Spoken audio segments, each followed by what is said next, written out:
there's a strong libertarian hyper-capitalist impulse behind crypto, which should be cheering on companies doing whatever the fuck they want.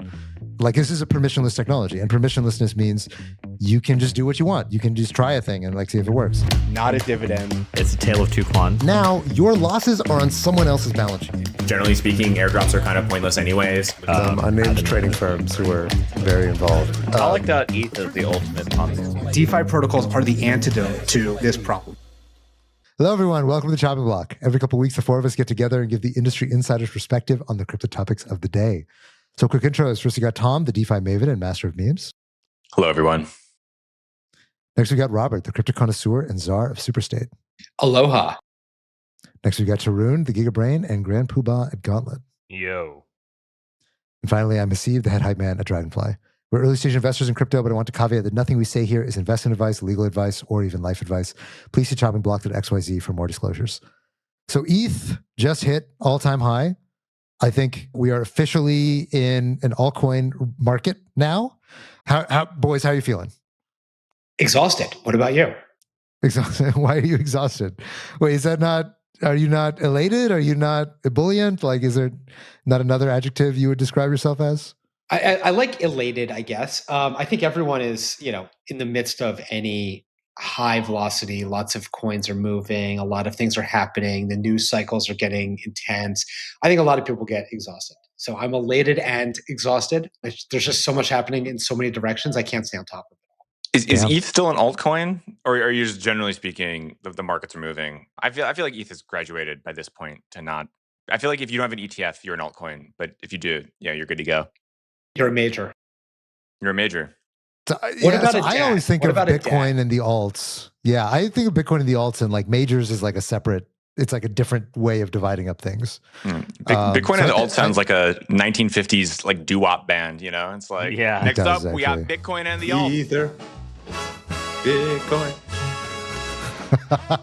Oh, Robert, keep going. That was good. Yeah. Doo-wop, Bitcoin. Doo-wop, Ether and alts. Okay, very good. All right, so with that as the intro, let's get into the stories of this week. So first, we've got in response to alt season, we've got some new chains that are launching, except these chains have a twist. These chains are all being launched by gigantic fintech companies. So first, we've got Circle. We got these Corpo chains, as they're sometimes being called now. So the first Corpo chain is Circle. Isn't this just Enterprise Blockchain, but Silicon Valley edition? No. Enterprise this is definitely not Enterprise Blockchain. Yeah, this is a new generation. This is a new generation. Because these are open source. Corrected. These are open source. These are permissionless. Now, you cannot validate these permissionlessly. So Circle's ARC chain is going to be focused on stablecoins and FX payments, targeting a public testnet sometime probably in a few months. It's a proof of authority chain built by Malachite, which is a team that I guess Circle acquired. Supposedly has 3,000 TPS with 20 validators-ish, some like 350 milliseconds finality, so a very fast chain. There are going to be confidential transfers that hide amounts, but not the addresses. And you'll have a view key, so you can disclose selectively to different people what is the amount of money that you're moving. The gas token is going to be USDC. There will also be USYC, which is Hashnote. That's like a treasury-backed coin that you can use to get some interest. And it's going to have a built-in FX engine for approved institutions to be able to settle currency trades atomically using some off-chain RFQ pricing that they have set up. So it's basically stablecoin FX chain built by Circle. And anyone can use it, and presumably there's going to be smart contracts and all sorts of other magic that people are going to deploy there. So been hearing some rumblings about this. Now it's finally, the big announcement was today, but they've already started engaging some teams who are going to be building an initial set of applications that are going to go live on ARC in the early days. So that's ARC. There's a second chain that I think is also part of this conversation, which is Stripe is building their own L1 called Tempo. Now, we don't have as much details on Tempo. Apparently, it was first leaked through a job posting that was reported on, I think, by, I can't remember who. Somebody reported on this. Can we say that the timing is a little sus? It was like leaked. I mean, people had been talking about on Twitter for a while, but the Fortune article was like yesterday. And then today was the Circle earnings where they announced. Do you think that Circle was planned for a long time, and then the Stripe one was leaked the day before to change the narrative? Do you think? I think Circle on their first earnings call needed like a big thing, right? Like, and if there's ever a good time to announce, it's then. But the thing is, that's publicly known. Like, you know exactly when the announcement is for a while. So I feel like the timing was a little sus. That was the first thing I thought. Yeah, I mean, for Stripe though, like there have been murmurings about this for over a month. A long time. That Paradigm was working on a L1 on behalf of Stripe, and so this was more or less publicly known. I mean, there's just a lot of these Twitter anons talking about it. Yeah, there were anons talking about it. There weren't like Fortune articles. The Fortune article, which cited the job posting, that was like the day before the Circle thing. That was like the thing that was. Yeah, but they deleted the job posting, so clearly they were not. Isn't that exactly what you do? You make the job posting, you message the journalist, you message the journalist. You're like, look at this job posting, and you delete it. Oh, and I think it's too you're not Machiavellian enough to see. No. If you wanted to announce it, you'd come up with something bigger and like make it a story. Right now, it's mostly just hate. People are not happy about these Corpo chains, but we'll get into that. So just very quickly on Tempo, a few details here on Tempo. So first, it's not a fork of an existing chain. It's going to be built from the ground up by Paradigm, which is kind of weird. Now, Paradigm, notably, Matt Huang is on the board of Stripe. I think he invested previously when he was at Sequoia before he went into Paradigm. And apparently it was just reported by Fortune that Matt Huang is the CEO of Tempo, which is interesting. Don't know what exactly that means. Nobody really responded to what exactly that entails. But I would assume that it means that he's like interim CEO before they find an actual CEO. That's what I would assume that means, because there's no way that he's he's like day-to-day actually running this thing. But technically, according to Fortune, Matt Huang is CEO, despite the fact that he's also running a gigantic firm, which is Paradigm. So we've got Stripe launching an L1. We've got Circle launching an L1. We also have Robinhood launching an L2, which was reported relatively recently. And there's murmurings about other large fintechs, contemplating their own chains. So most of the response that I've seen on Twitter has been overwhelmingly negative. Of course, the shareholders of Circle seem to like it because Circle went up. Circle stock went up on the announcement. Well, Circle also did it at the money offering. Yeah, I was about to say, on the back of this, they started issuing shares. Yeah. Sure. Coinbase sold a bunch of shares into that money offering. Actually, that was like why I think I noticed it showed up on Bluebird. Right, but the stock went up, right? Yeah. I'm just pointing out that they had good timing also on the offering. Yeah. So they executed well, no doubt. But there's a disconnect here where the crypto community or the crypto diehards, or let's just say crypto Twitter, very negative against these. The response that I've seen, the modal response of crypto Twitter is, why are there more L1s? Like, why aren't you just like building an L2 or using something that already exists? Okay, great. More dead chains. Didn't you learn a lesson from Libra? And I saw even Christian Catalini, who's now at, what is it, Lightning Labs? Or what's the name of the, Lightspark. No. Lightspark, Yeah, Lightspark. Christian Catalini, who was previously on Libra, even he was dunking on these, despite the fact that Libra was like the original Corpo chain. And he was like, back at Libra, we had to invent new things because the chains genuinely couldn't scale. Now they can. Like, why are we still doing this? Wait. So someone making a Lightning Network thing is saying that is also another irony. You know what I mean? Well, so thoughts from the panel. What do you guys think? Corpo chains, is a Corpo chain season? Is this good? Is this bad? How do we feel about this? Well, it's absolutely Corpo chain season, right? When you get it from Circle, when you get it from Stripe. I mean, what's the original? Base at this point? Corpo chains are here to stay. I feel like Base was an L2, and I think the response to L2 has been very positive. Yeah. Are we differentiating L2 versus L1 as Corpo chain? I'd say the response definitely. Very much is. People were cheering Robinhood. They are not cheering Arc or Tempo.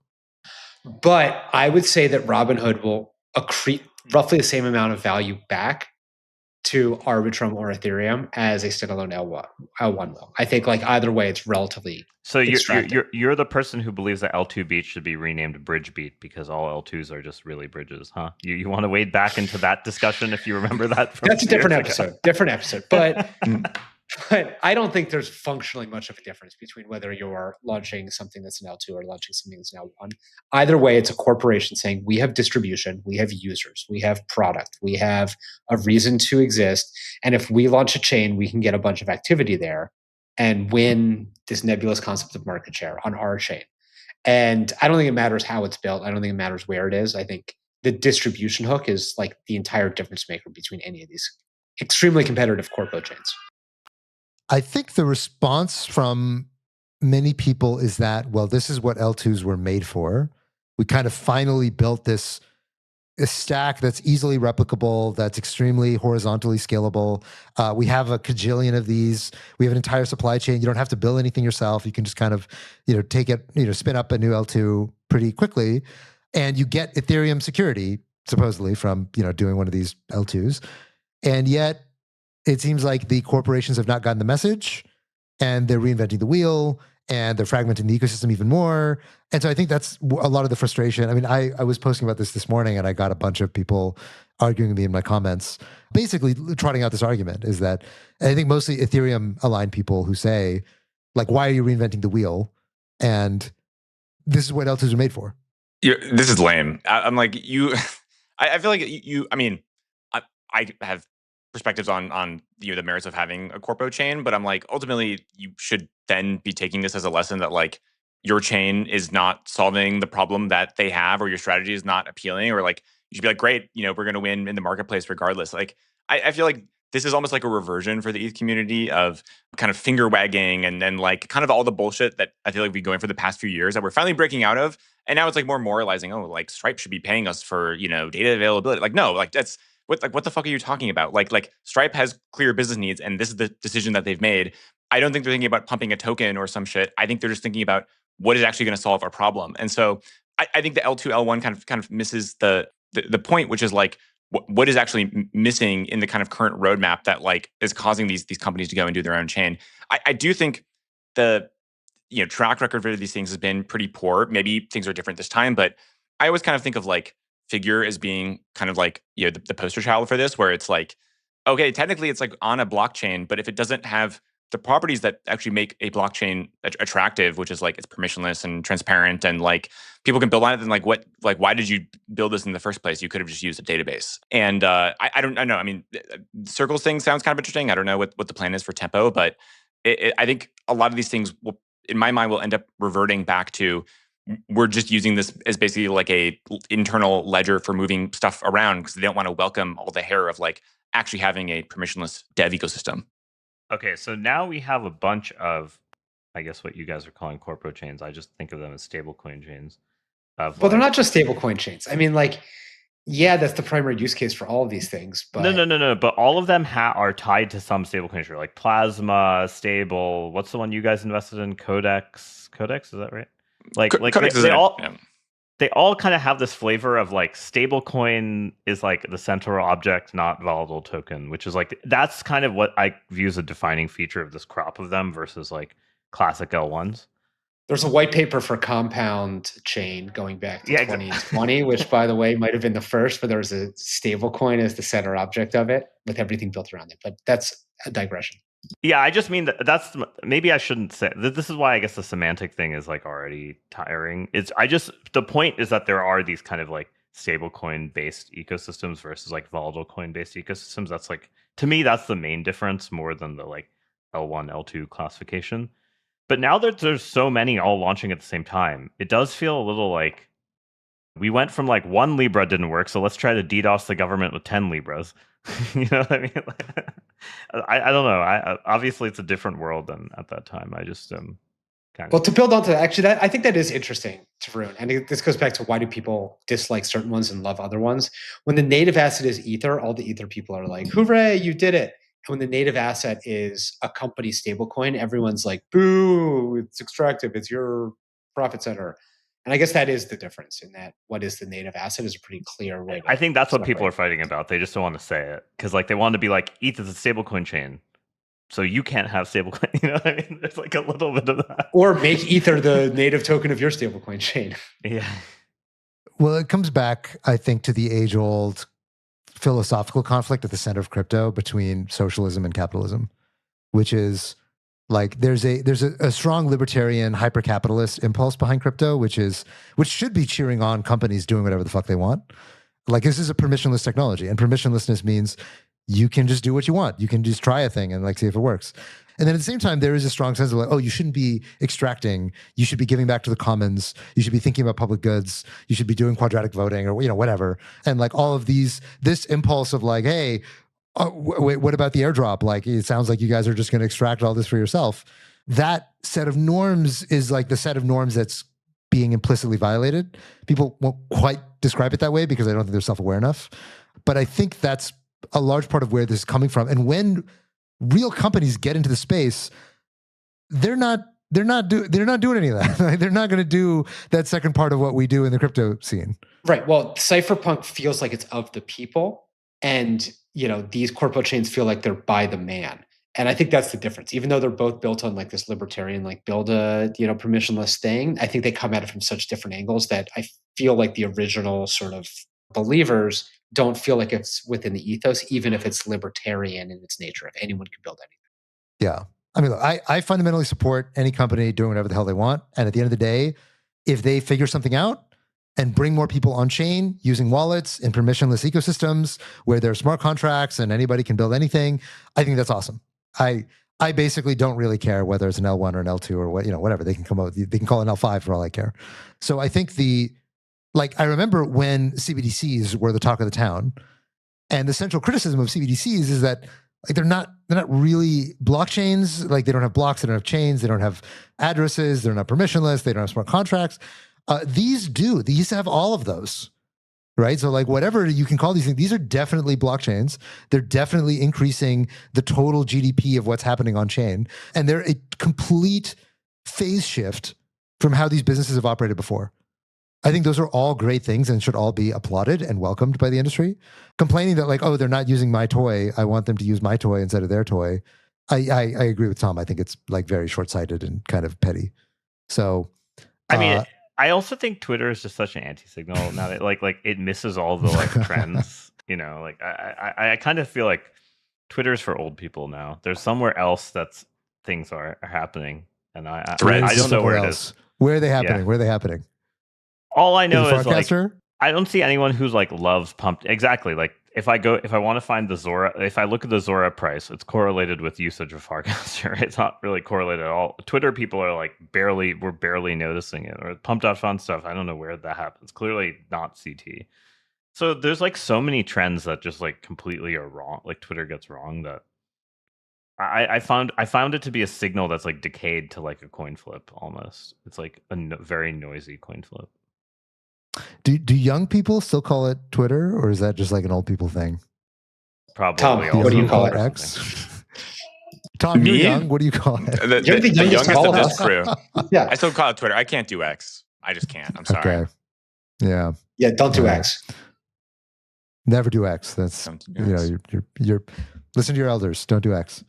Okay, so switching gears, Rob, you were just complaining about, the death of the cypherpunk movement.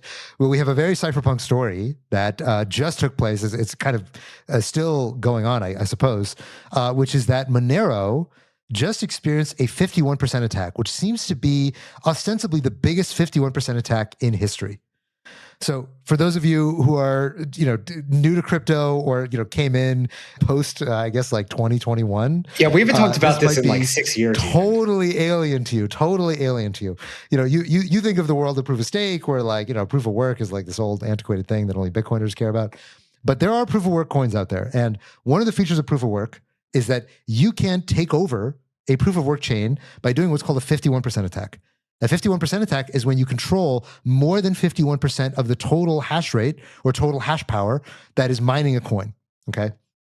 So now this is let's say a very 2025 kind of 51% attack, because normally the old school 51% attack is, you go spend a bunch of money, you short a token maybe, and then you go use your hash rate to try to mine it into the ground, and maybe you mine it such that no transactions are getting included or something like that. But that's not what happened here. What happened here is there's a token project called Qubic, okay? Qubic with a Q. Now Qubic is trying to build an AI model called, let's see what it's called. It's called AI Garth. Okay, so here's my this is a very garbled understanding, but this is my rough understanding how it works. So Qubic enlisted a bunch of validators whose job is to train AI Garth. And so it uses its token to basically enlist all these validators to get them to mine AI Garth by doing some training on it, okay? And so they realized that like, hey, it's kind of expensive to train this thing. Maybe we can find some other source of revenue with all these validators we brought on board. So one thing we could do is use these validators to mine something using their GPUs. Now, most networks, even that are proof of work, you can't really mine them profitably with GPUs. You need ASICs, which are these customized hardware. But there are some things you can mine with the GPU. One of them is Monero. So Monero has a hash function called randomX, which is designed to be unasicable. But you can use GPUs in order to mine randomX. So they started mining Monero. Monero is the largest privacy-preserving protocol or privacy-preserving coin that exists today. It's actually banned in a lot of exchanges. So many countries, you can't buy Monero on an exchange, but it's pretty large. It's like worth, I don't know, $1.5 billion, a couple billion, something like that. Very, very OG, I think like 2012, 2013 era coin. So they decided, hey, we should start mining some Monero. And they were like, oh, actually, we're totally mining a lot of Monero. We're actually doing really great in Monero mining. Maybe we should start using some of the Qubic rewards to incentivize people to join our Monero mining pool. And by doing that, because Monero, I guess, is not a very competitive mining space, they quickly started subsidizing their own mining pool to the point where they accumulated 51% hash power. And then, I guess, as a PR stunt, Qubic decided, let's do a 51% attack. Now that we have 51%, they started orphaning blocks and basically doing what's called selfish mining, which is a very advanced maneuver that allows you to actually take over a 51% attack without actually 51%. You just need more than 33%. They eventually got 51% and did a proper 51% attack against the protocol. This caused a lot of people to freak out. Monero went down about 15, 20% as a result of this attack. And then, as of about an hour ago before we started taping this, they stopped.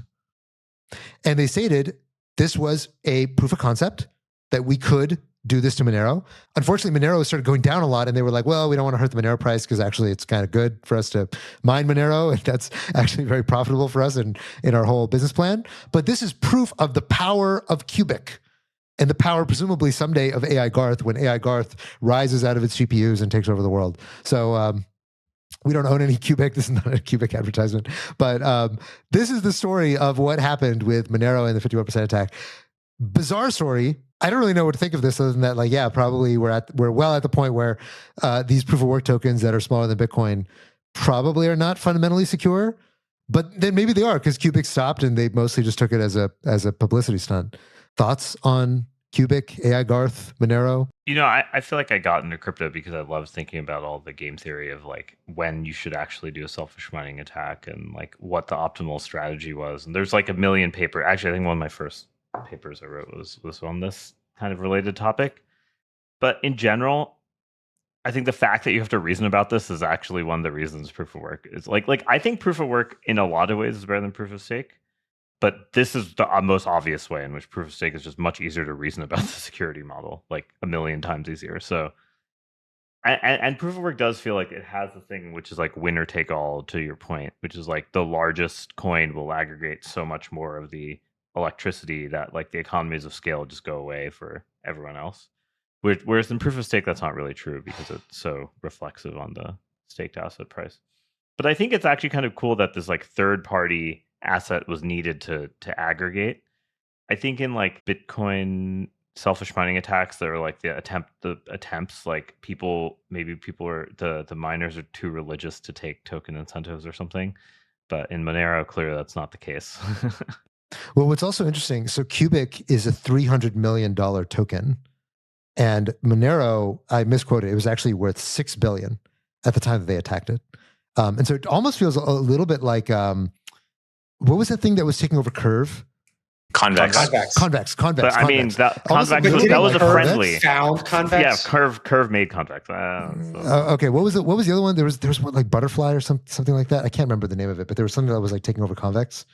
It was like 2 layers deep. You guys know what I'm talking about? The stake DAO. I bet Convex started stake DAO related token. I forget, with the butterfly. Yeah, but the just chaos. like this like kind of parasitic thing where it's like, this is just like an interesting phenomenon that you can have this like giant, these tiny little parasite that like takes over a host's brain and starts controlling it. These guys could have just been like, yeah, we control Monero now, like bow down to us.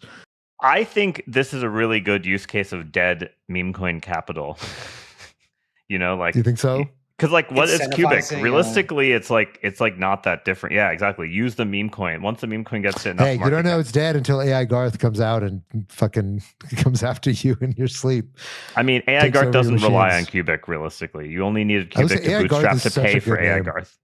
AI Garth is a great name. Is it I supposed to be agree. a Shogarth like illusion, or like why is it AI Garth? I think Garth Brooks. So that's when I say What? when I hear AI Garth, I imagine it just being very. Yeah, I thought it was like a Wayne's World thing. I don't know. We'll have to do some more research on this topic. All right, or we're if, gonna have to revisit yeah. AI Garth and understand the etymology here. But yeah, in some ways, it is like the original vampire attack, right? It's like this extra protocol incentive the protocol can't really see or reason about. But it's like, hey, as long as Qubic is dishing out these rewards, why not? And I don't know. I mean, really, what is the answer for the community is like to do some sort of aggressive like hard fork that like I don't know. It's in some ways easier to defend yourself if you're like a actual smart contract protocol versus being a chain where it's just like purely almost kind of social consensus driven. Well, yeah, because you have to change your inflation curve to fork the attack versus the contract.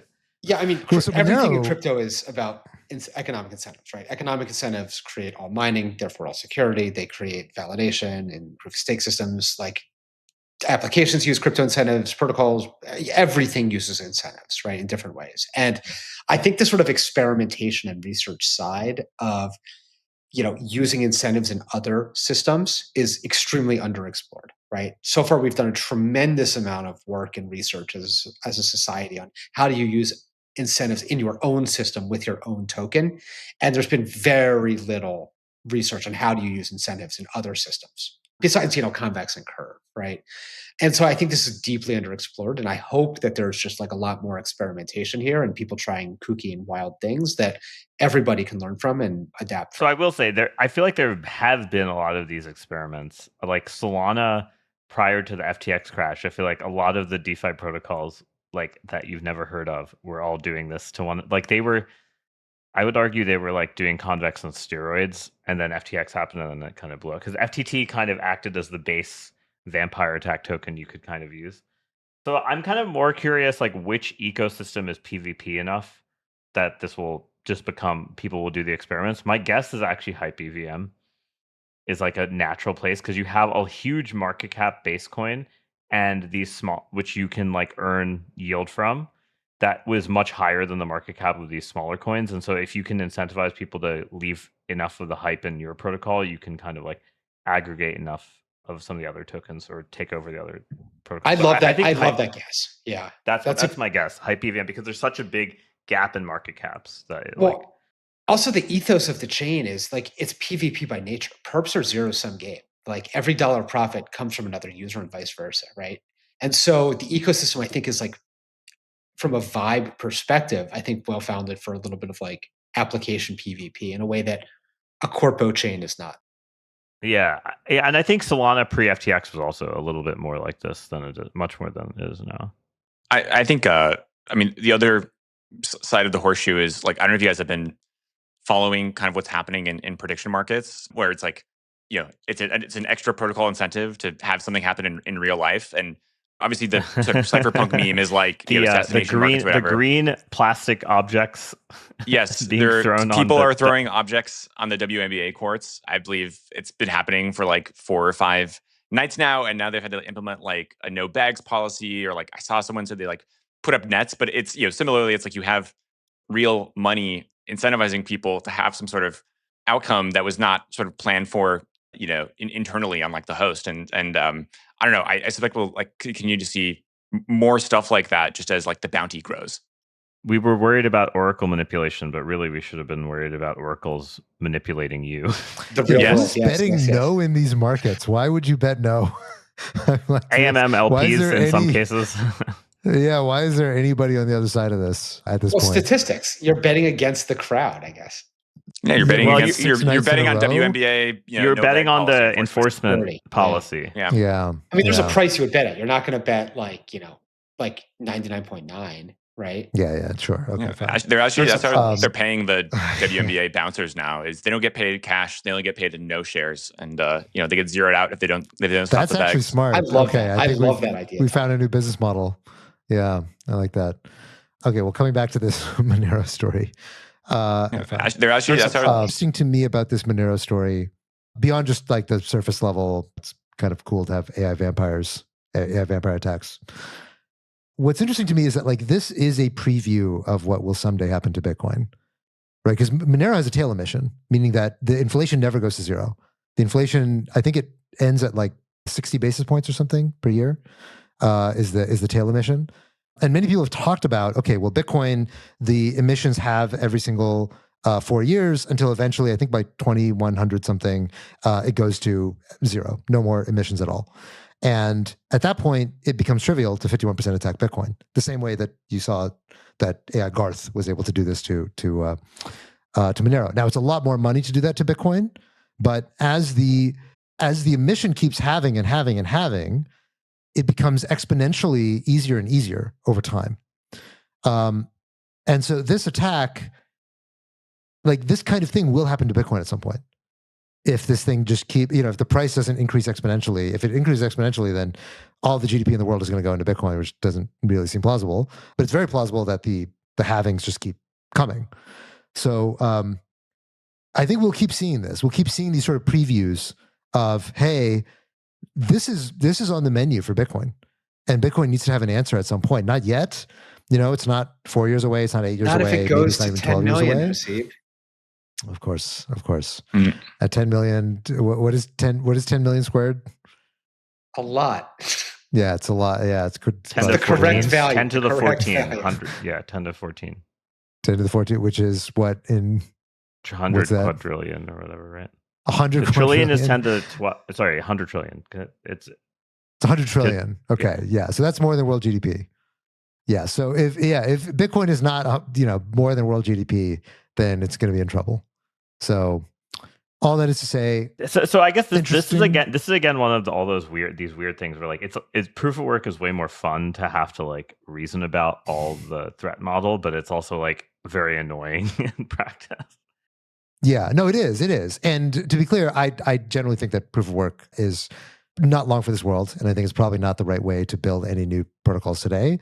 Monero might just be just on the line of, it's old enough and kind of has this history. But, as you can see, RandomX, in many ways, like actually ASICs are more secure than just having CPU or GPU hardened algorithms.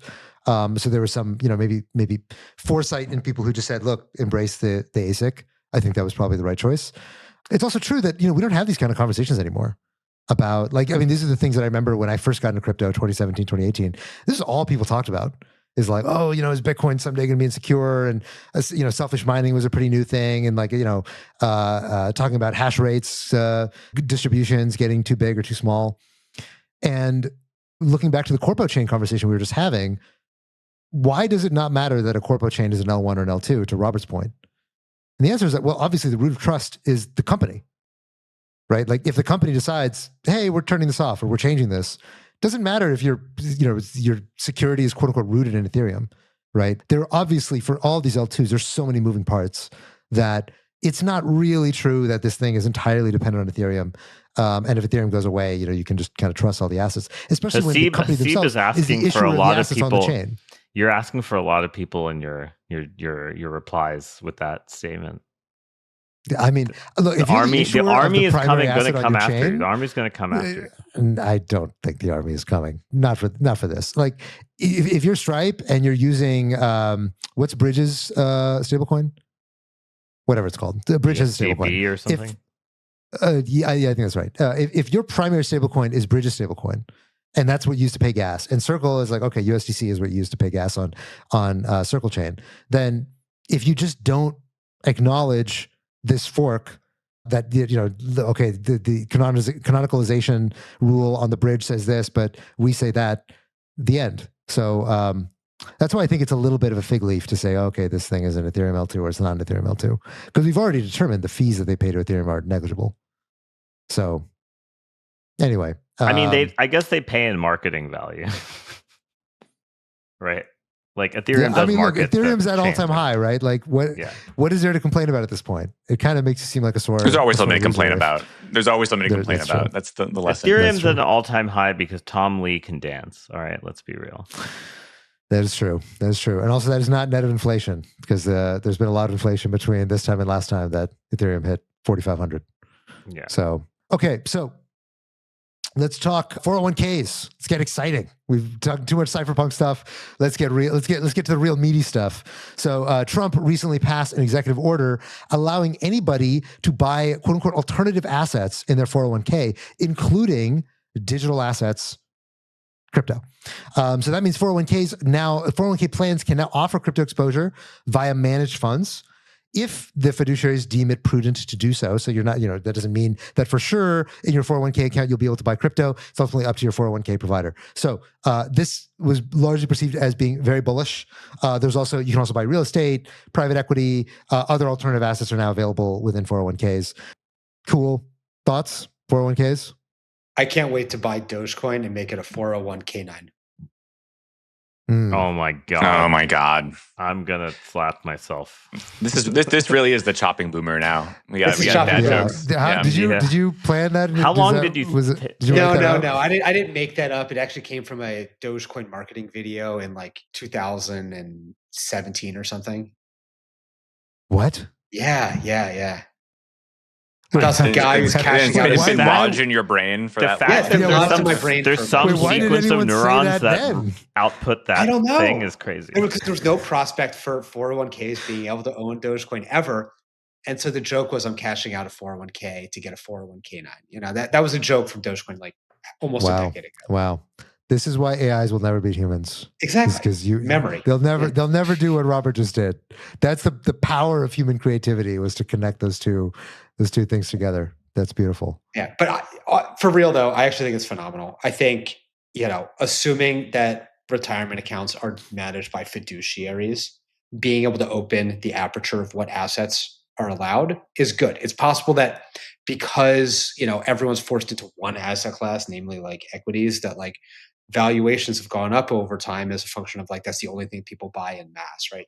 It's possible that by opening this up to new asset classes, that the multiples on the giant asset classes like US equities come a little bit down over time, but everything else goes up and everyone is a little bit better off and capital is a little bit more efficient into where it flows and where it goes. And so I think it's good. This goes to libertarianism. More choices is better. It's not worse. The less choices, the more out of whack financial markets get. And so, I think in aggregate, it's not good. I'm sure there'll be stories in like 3 years of some 401k blowing up because the manager said you could do it all in levered crypto ETFs or something, and it goes horribly awry, and some person suffers a loss. That's embarrassing. I don't know if you guys have seen all there's only two everyone who is in FinTwit loves saying there's only two ways the next financial crisis happens, which is either treasury companies grow too big and then there's this like leverage crisis. That one's kind of boring. I feel like we've already seen that basically before. It's like, it's not like something crazy. But the one I think that I like, the fan fiction one, is the GPU debt market grows way too big.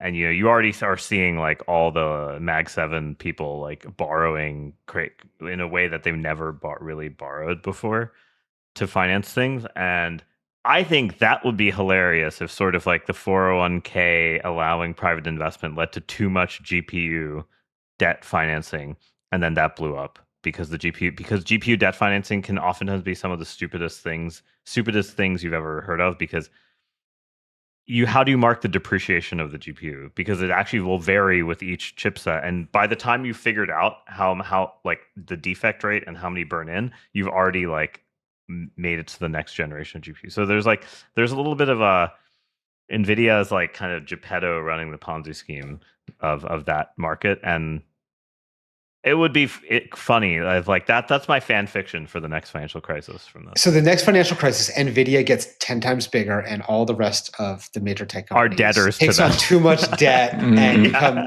servant companies. Yeah. Like Meta is in debt to NVIDIA or something. I don't know. That's kind of a funny fiction. Maybe I'm just like thinking a little too crazily, but I think it'll be kind of funny. Right? A GPU bailout? They're in debt to the private great GPU bailout. TSMC and NVIDIA bailout everyone. Yeah, but it's not as direct, right? Like they'll be debtors to the 401ks that are doing private credit, right? Yeah. I don't know. It's kind of fun. It's kind of a fun fan fiction for me of that as the next financial crisis. It's more interesting than like MicroStrategy blowing up. Like, who cares? That's not that. If that caused a financial crisis, whatever. I'm kind of. I don't think MicroStrategy can blow up. They don't have enough debt. It doesn't even. Like, I'm just saying like that. This is one of the things people say. I'm not saying. Yeah, I agree with you. Well, you've got Tom Lee now claiming that Ethereum has a sovereign put. That's a Tom Lee line, right? I mean, he's also out there saying like Ether to 50K or something like that. Like he's really talking the bag better. He's out-sailoring Sailor. Okay. Yeah, a little bit. I thought he said 16K. Is he saying 50K now? I mean, I saw some crazy numbers. You could be correct. I could be incorrect on this one. I will look it up after this. But he's out there like Ether goes to infinity, you know? Yeah. Tom, what are your thoughts? I mean, I think I'll be more concerned when the GPU financing surpasses the percentage of the GDP that the railroads did in like the 1800s, and we actually have another crash. But like, you know, we still got another 4 or 5x to go from here. So Thomas reading the same people I'm reading. Yeah. Don't sell. Okay, good. This segment alone was financial advice. The rest of the show is not financial advice. I mean, I think the best financial crisis will be like on-chain lending is used to lend to GPU loans. Are we rating financial crises? Correct. Okay. Oh, there we go. It's like, then it's like financial crisis. Everyone wanted crypto and AI. Instead, we got the crypto and AI financial crisis. Yeah, I like that. Okay. It already happened. It's called the Monero 51% attack. That's portending the future. Very good. Okay, we had a couple other stories, but I don't think we have enough time to get through them. So I wanted to have just kind of one last mini segment. Given you raised the point, Tarun, about MicroStrategy and like, oh, is this going to be the next financial crisis?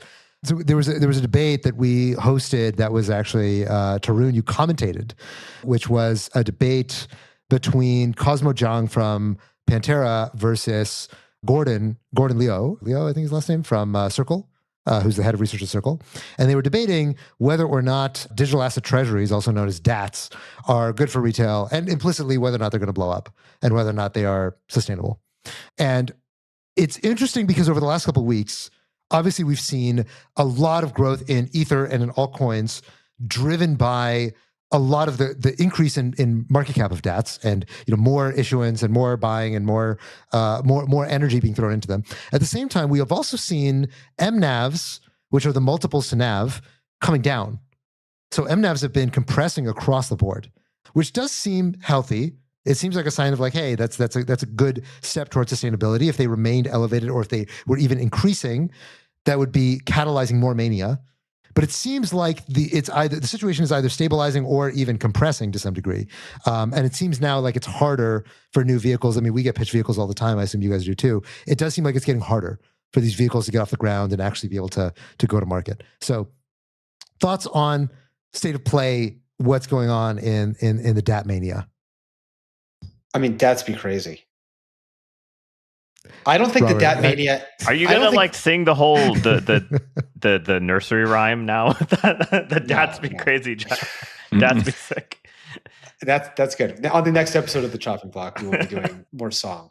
I fundamentally think that we as a society have exposed a flaw in financial markets a little bit, and I say this from a very like 90,000 foot view. I think MicroStrategy was the first one to show like the cracks of this feedback loop of capital investing in another asset with the force multiplier of this capital leading to more capital raised, leading to more demand, leading to more capital raised.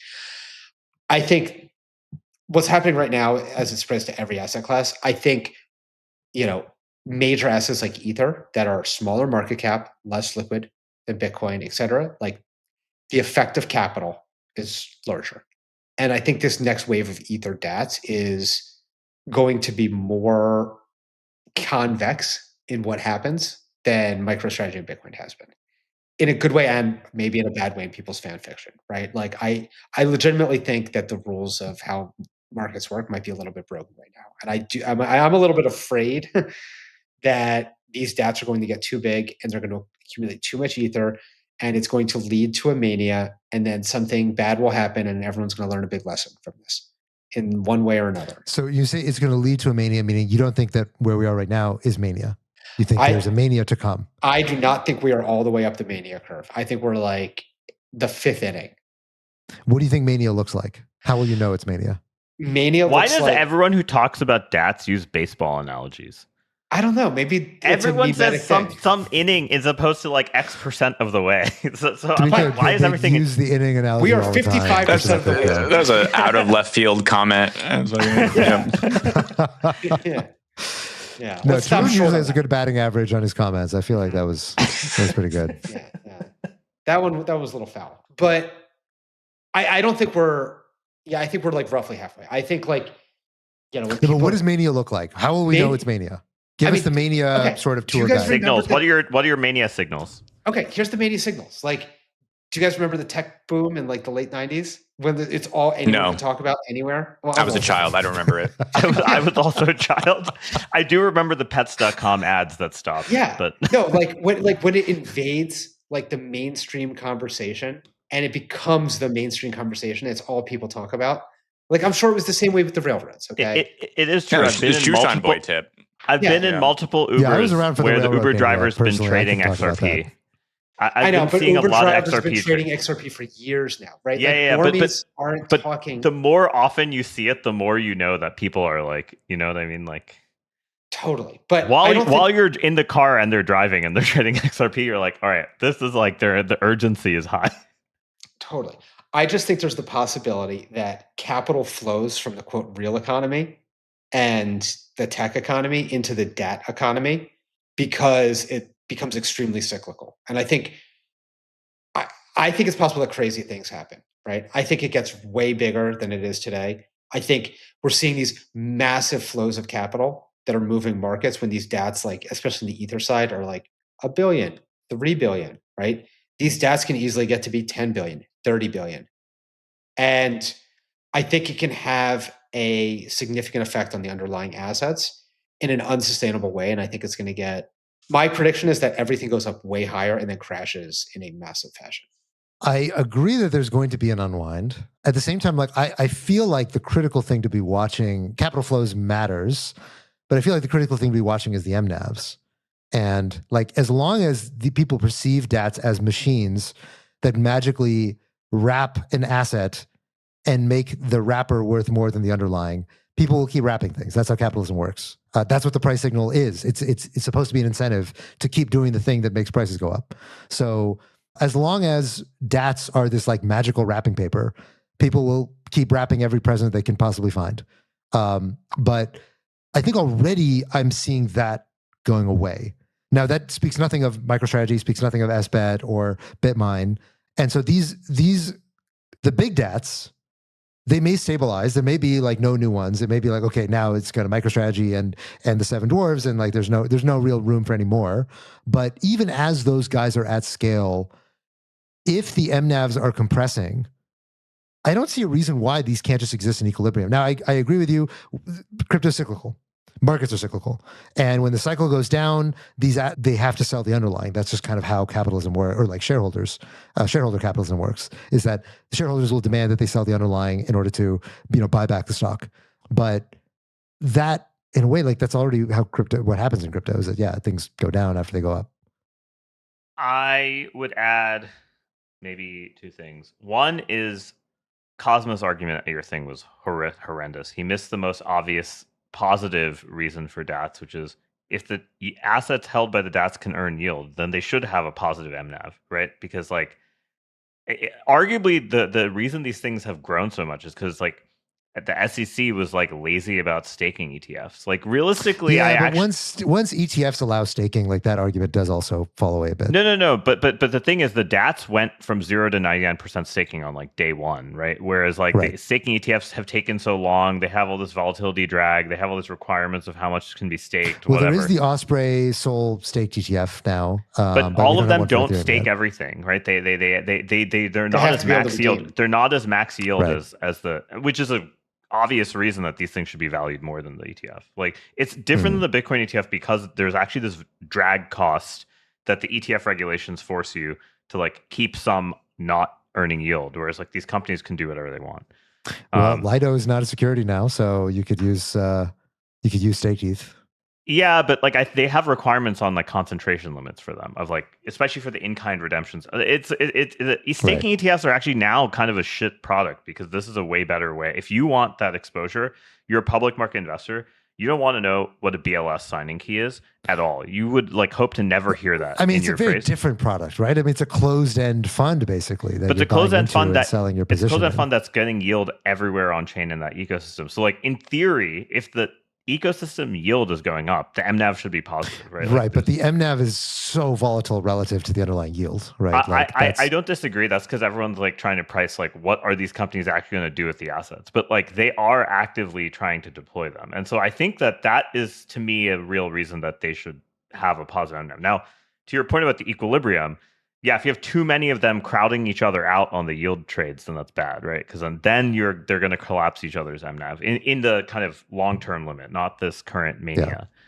There'll obviously be a trough of disillusionment, but I actually think there's a sense in which there are more efficient ways of getting on-chain yield for like GameStop put buyers who are like, I want Ethereum yield, but I don't want to know anything about how I get it, right? They're just more efficient than the ETF. They want like 3% yield.